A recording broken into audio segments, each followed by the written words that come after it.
Howdy,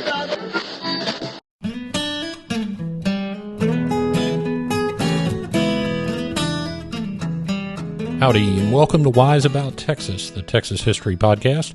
I'm your host, Ken Wise. Thank you very much for joining me today. You are in one of 150 countries in which this podcast is being heard around the world, which is amazing to me, but it just shows you how unique and interesting Texas and her history really is.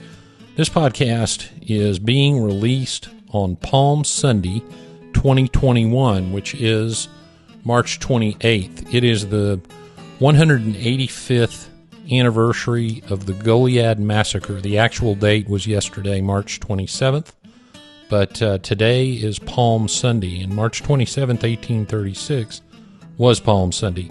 The story is well known.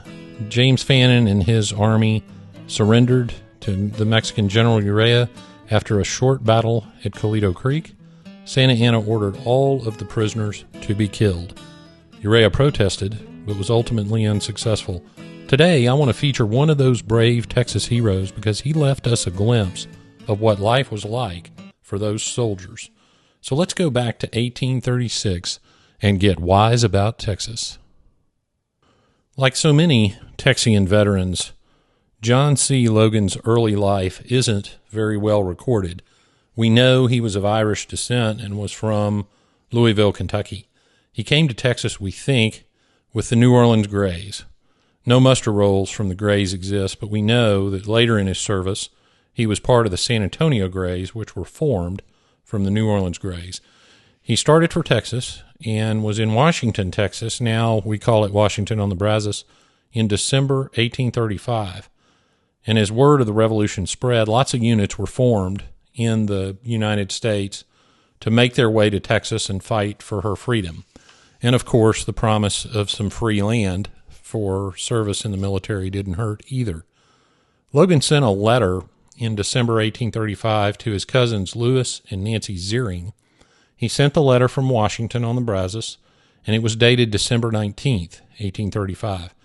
Logan says in the letter that he walked 305 miles to Washington. Well, if you get on a map, New Orleans is about 400 miles from Washington on the Brazos, so not sure exactly where he started his calculation, but that's what he said.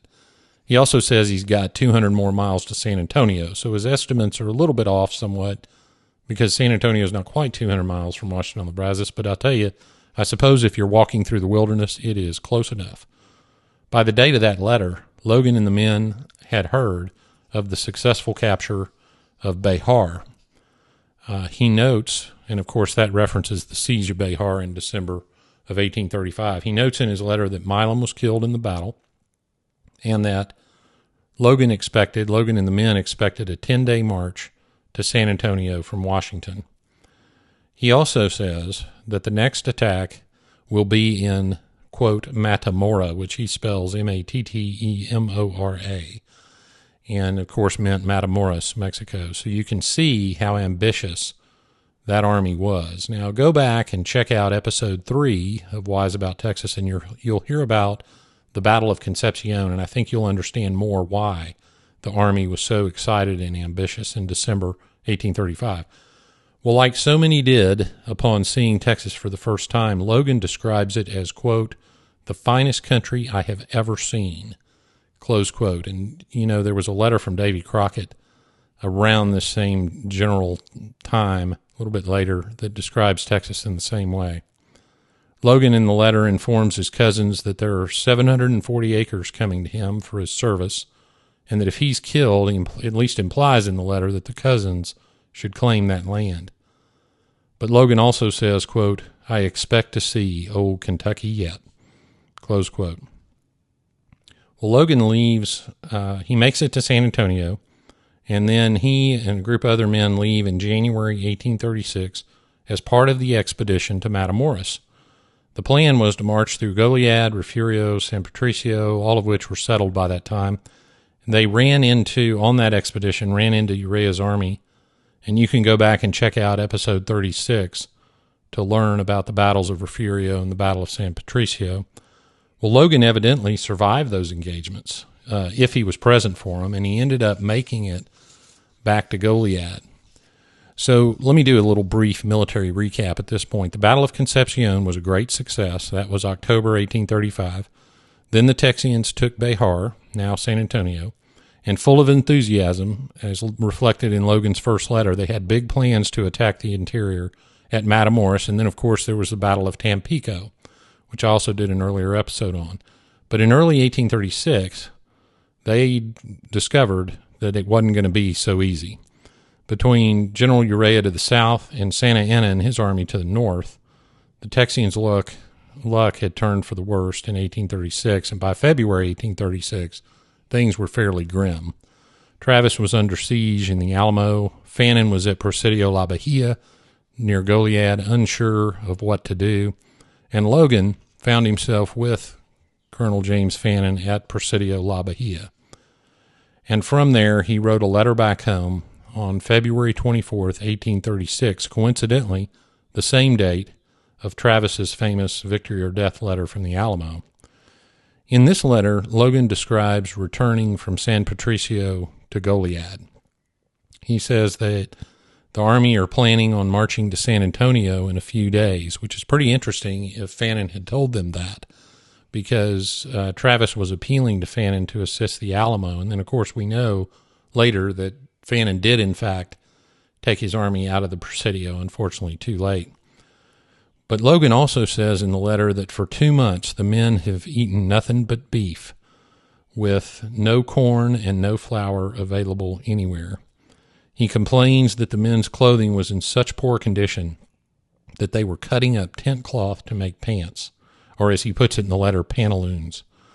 He said many of the men were barefoot.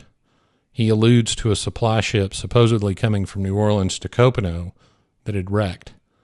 Logan points out that life was much easier in the United States, and Logan seems to lament that he never should have come to Texas.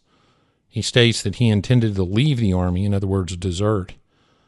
But the Mexican army is on the march, and he apparently didn't think it was safe to depart or didn't want to leave his comrades.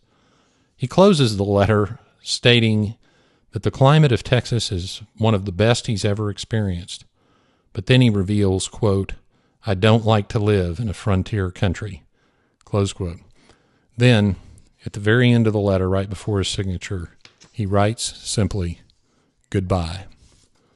A month later, Logan would join several hundred of his comrades as prisoners of the Mexican army.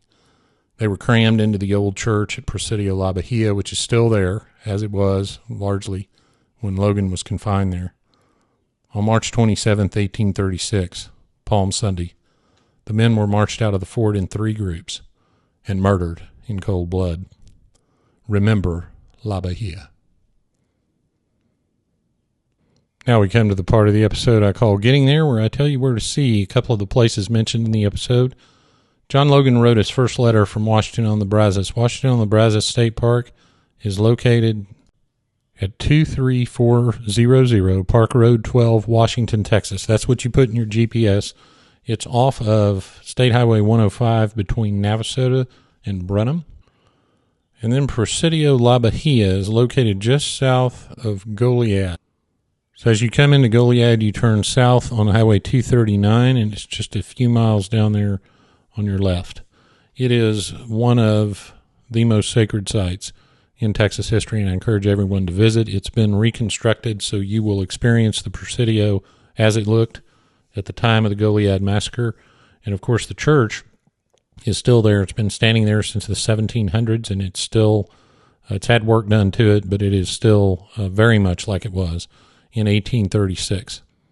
Well, that wraps it up for this episode of Wise About Texas. Thank you very much for tuning in today. You can please like and share our Facebook page. Take a moment and leave a 5-star review on iTunes if you enjoy hearing about Texas history. You can find us on Twitter and Instagram at Wise About Texas. And if you want to support the preservation and promotion of Texas history, you can sponsor Wise About Texas at www.patreon.com/wiseabouttexas. Thanks again for tuning in. Go out and do something for Texas today. And until next time, God bless Texas, and we'll see you down the road.